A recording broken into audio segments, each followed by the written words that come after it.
and welcome to my instruction video. Today I want to discuss with you how I'm going to stick this little piece of fabric that I did.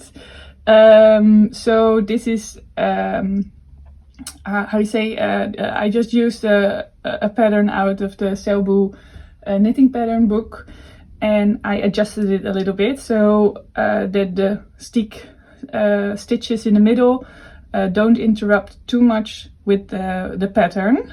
Yeah, that's actually, I think that's the most loveliest way to do it. And I used like 5 stitches in between as steeking stitches. You can adjust it. Some people just do like 7 or 9 even, because they don't want to use the sewing machine. So you can cut it, especially with lead lopi, of course, or other rustic wool. You can use it because if you cut it, it won't run that easily. It will, how you say, in horizontal way, it will run more easily than if you do it vertically and cut it.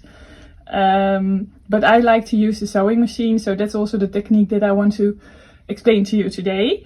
I used 5 extra steeking stitches, and I use different colors because I like that I can see where I have to put my sewing machine, and I will put it on these white rows.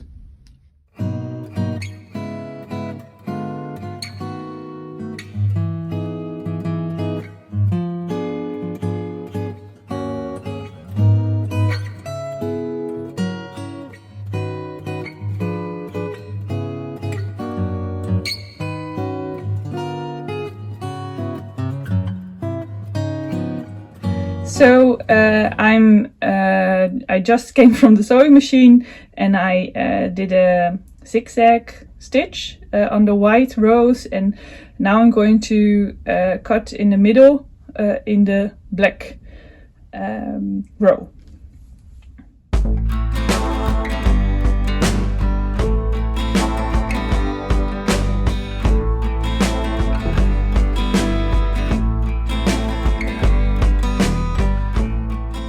So I just cut it, so actually now it's supposed to be a whole sweater, and now it's a cardigan.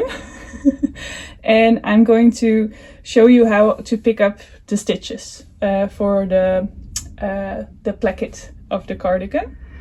So what I do is every 4 stitches that you can pick up in between those little V's, I skip one. So every 4th I skip one, and so I continue, but it's really up to yourself, whatever you prefer, whatever you like to do.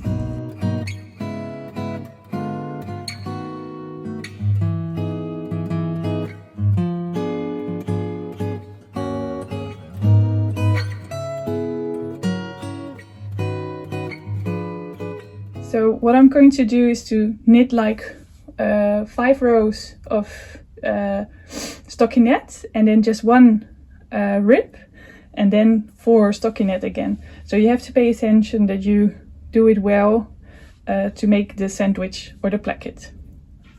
Okay, we're back again. So I just did some stockinette 4 rows, and then just 1 knitted row as well, so you get a nice bumpy line there. And again 4 rows in stockinette, and now I'm going to do an I-cord bind off, and I will show you how to flip it and get a nice sandwich or plaquinette. So eventually I picked up 2 extra stitches for the I-cord bind off. If you like to see a nice video for the I-cord bind off, I can recommend you to look at the video of Stephen West. It's very nice to see, and as you can see now, I have really something I can flip. So I'm just going to show you. Just put all these stitches in, and then just put this over. And what I do, I just use a needle and a thread to adjust this edge to the other one manually. So I don't use a sewing machine.